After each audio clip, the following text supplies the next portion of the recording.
Hey everyone, and welcome back. Today, we're going to unravel a fascinating medical paradox, one that seems to completely defy logic. It's a single injury that produces these bafflingly opposite effects on the body. Let's dive right in. So here it is, the central puzzle. It just seems impossible, doesn't it? How on earth could one single point of damage cause you to lose movement on one side, but lose your ability to feel pain on the other side? Okay, so let's lay this out side by side.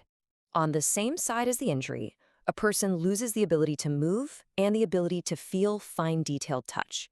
But then on the opposite side of their body, they can't feel pain or temperature. It's such a bizarre and specific set of symptoms that, at first glance, it just makes no sense at all. To solve this mystery, our very first clue lies in understanding the structure where it all happens, the spinal cord itself. Really, the best way to picture your spinal cord is as a kind of biological superhighway for information. It's this incredibly dense bundle of nerves, think of them as tiny wires, that carries every single command from your brain out to your body, and every sensation from your body right back up to your brain. So what happens when this superhighway gets damaged, but only partially?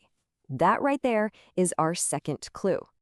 The condition we're exploring is called Brown-Séquard syndrome. Now, the key thing to get here is that it's not the entire spinal cord that's damaged, but just one half of it. It's what doctors call a hemisection. So picture that data cable again, but imagine only the wires on, say, the left side have been severed. And now we get to the core of the mystery. To finally understand those strange, opposite-sided symptoms, we have to look at the individual wires inside that cable. And most importantly, the exact paths they take. Okay, our first wire is called the corticospinal tract. You can think of this as the get up and go pathway. It carries all the signals down from the brain, telling your muscles exactly what to do. It's all about your voluntary movement. And here is a hugely critical detail about its path. The wires for the left side of your body actually start in the right side of your brain, and they cross over to the left side way, way up high in the brainstem, which sits just above the spinal cord. So, because that crossover has already happened way up top, any damage to this tract lower down in the spinal cord is going to affect the muscles on the very same side as the injury. This is an ipsilateral effect, and right there, that explains the loss of movement. All right, on to our second data wire, the dorsal column pathway. This one carries signals up to the brain about all the detailed sensations. We're talking about things like feeling the texture of a piece of fabric, the vibration of your phone, or knowing where your limbs are in space without even looking at them.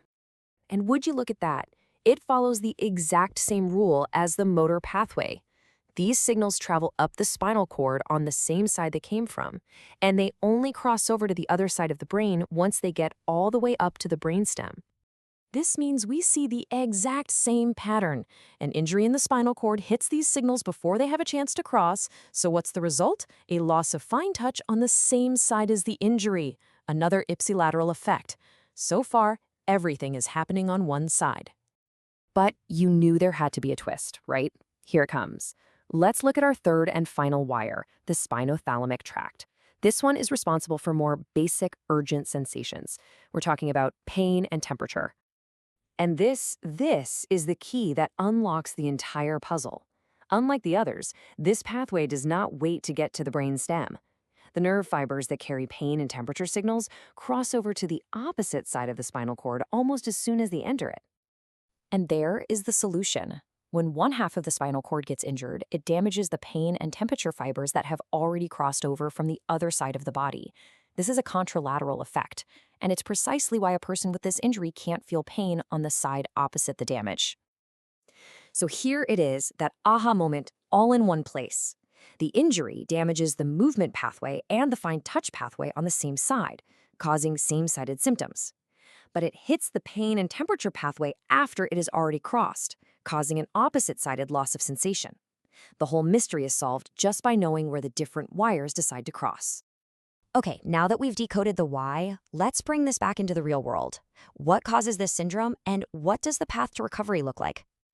Well, because it's such a specific, one-sided kind of injury, the most common causes are penetrating traumas, like a stab wound or gunshot wound.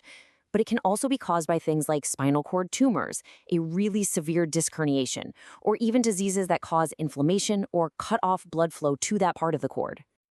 Now, despite how serious all of this sounds, there's a very hopeful part of this story. Because the spinal cord isn't completely severed, the potential for recovery, especially for getting movement back, is often quite good, much better than with many other types of spinal cord injuries. That recovery relies heavily on some really intensive physical therapy. The goals are straightforward but super challenging.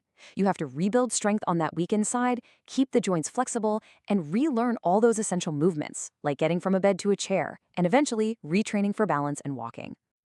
Ultimately, this strange set of symptoms isn't some kind of mistake in our wiring, is actually a window into its incredibly specific and elegant design. It reveals that every single sensation, every single movement has its own dedicated, precisely routed pathway. It's a truly remarkable system.